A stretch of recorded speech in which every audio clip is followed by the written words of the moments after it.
If you can change your habits, you can change your life.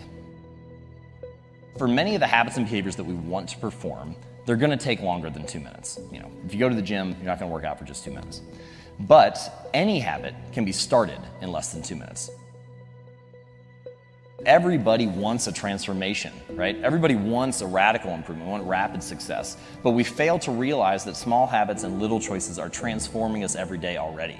That these times when you make a choice that's slightly better, slightly worse, a little mistake or a small error, 1% better or 1% worse, that these things compound over time. And habits are the compound interest of self-improvement. And so if you can learn to master those, then you can make time work for you rather than get against you. Good habits make time your ally, bad habits make time your enemy. Today I'm going to teach you how to build the habits that you need to get the results that you want. There are 4 stages of habit formation. I'm going to take you through each of those 4. So the 4 stages are noticing, wanting, doing, and liking. You cannot perform a habit or take an action if you do not notice something. I need to see a coffee cup sitting on the side in order to pick it up first. If it's not in my realm of knowledge, if I don't know it exists, I can't do anything about it. But then I need to want it. I need to want to drink coffee and pick it up. If I don't desire it or crave it, then I will not take the action. Then there's doing, you actually do the habit. And then I need to enjoy the reward. I need to enjoy drinking the coffee to repeat it again.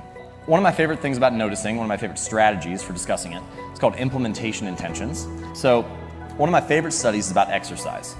And they had 3 cohorts in this study. So they have first cohort, they said, I just want you to track how often you work out over the next few weeks, right? So that's the standard cohort, the control group. Second group, they said, we want you to track how often you exercise. We're also gonna give you a motivational speech presentation, talk about the benefits of heart health, why habits are good for you, and so on. The third group, they got the same presentation, so they were equally motivated, and then they did one thing differently. And that one thing was they filled out this sentence. They said, during the next week, I will partake in at least 20 minutes of vigorous exercise on this day, at this time, in this place. They specifically stated their intention to implement the behavior. Here's what happened.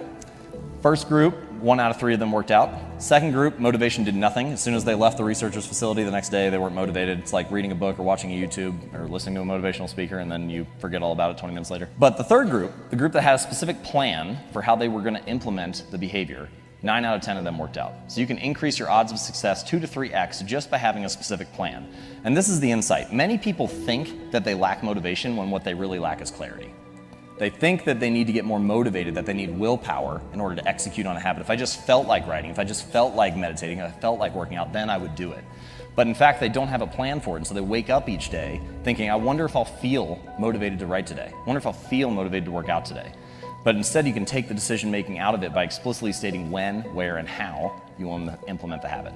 So you need to give your goals a time and a place to live in the world, right? Give them space on your calendar. The core point about noticing is it's hard to change something if you're not aware of it, and one way to become more aware of the opportunity to take action is to have a specific plan for when it's going to happen. Stage 2, wanting. One of the most overlooked drivers of habits and human behavior is our physical environment. And this is an interesting insight about our desires. Your environment often influences them. We want things simply because they are an option, right? Simply because they are in front of us at the time. You walk into any living room in America, where do all the couches and chairs face? They all look at the TVs. Like, what is that room designed to get you to do? We wonder why we sit and watch so much TV, and it's because our desires are shaped in that way. So, thankfully, you don't have to be the victim of your environment, you can also be the architect of it. You can decide to design something to make your good behaviors easier and your bad behaviors harder. So, when it comes to habits, if you want to practice your guitar more frequently, put it right in the middle of your living room so you run across it all the time. If you want to read more, when you make your bed in the morning, take the book you want to read, put it on top of the pillow. When you come back that night, pick it up, read a few pages, go to sleep.